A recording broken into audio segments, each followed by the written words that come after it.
Senator, what were your general impressions of the President's speech tonight?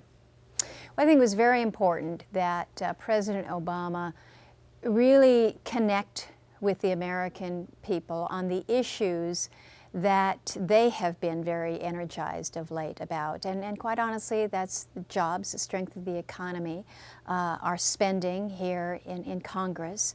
And he did connect in those. He made a very pointed effort to try to relate on so many of these issues that again, people want to know what is going to happen with my job. What is going to happen with the economy? How can we continue on this path of unsustainable spending? So he reached out on those issues that I believe he knew he had to. Now the real question is whether or not the administration and the President have really pivoted to those issues, or whether this is more just a rhetorical pivot, and next week we go back to health care. He made the ask of us as a Congress to basically resume the $2.5 trillion health care plan that has been not only rejected in the state of Alaska, if you look at the public opinion polls, but all over the country by quite substantial margins. So, were you surprised about that?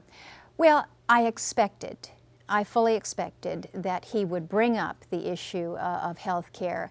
But I'll be honest, I thought that he might ask us to kind of go back to the drawing board, perhaps take some more bite-sized pieces to the health care problem, rather than to, again, make another run at a health care proposal that increases our premiums, increases taxes on individuals and small businesses and our families, and brings about $500 billion cuts to Medicare. So I was surprised that he basically said, let's give another go at that.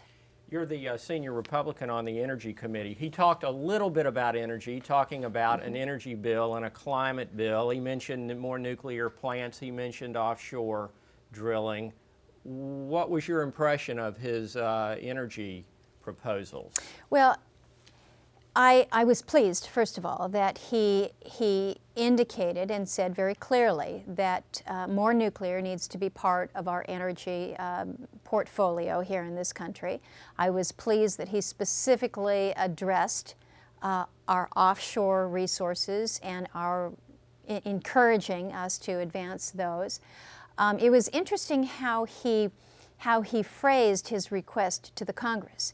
He urged us to pass a comprehensive energy bill, a comprehensive energy and climate bill. Now, my takeaway on that is if the President is going to really put some muscle behind a cap and trade, a climate change proposal, I didn't pick up the urgency from him tonight. What I did hear is that he urges us to move on some of the energy issues. He pointed to some of the green jobs and how we can be more competitive in that area. And I agree with him. I think that that's good, that's sound. And then again, he encouraged more nuclear and more offshore, and we certainly encourage that. But again, my takeaway was not that he encourage the Congress to pass a cap and trade bill in this 111th second session. Very good. Thank you, Senator. Thank you.